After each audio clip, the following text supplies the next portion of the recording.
কাণত পৰিলেগৈ।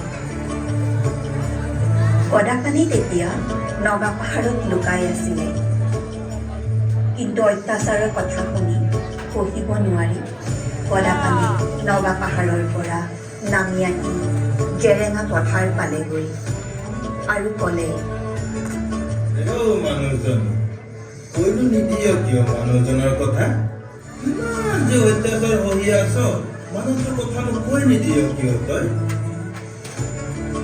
মানুহ তালে গুচি নাযায় কিয়? ইয়ালে কি কৰিবলৈ আহিছে? কিয় এইখন মেৰপখন ফুৰিবলৈ আহিছে? ক্ষমতাৰ বিয়াহত আঁতুৰ সিহঁত ইয়া জানো দৈত্য দানৱৰ দেশ। লোভৰ বজাৰত মাতৃৰ দৰদাম এয়া জানো খকুৱা বেপাৰীৰ বেশ।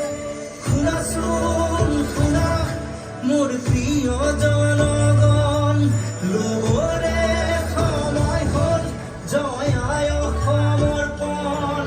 জেৰেঙাৰ পৰাই চিঞৰিছো মই, আগুৱাই আগুৱাই।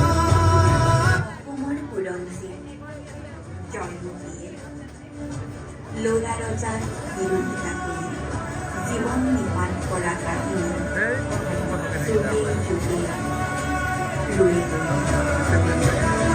সূৰ্য চন্দ্ৰ পৃথিৱী থকালৈকে এই সত্য কথা আজীৱন ৰৈ থাকিব। জেৰেঙা পথাৰ অতি জয়মতী সতীত্বৰ তেজৰ সাক্ষী হৈ ৰৈ আজি জয়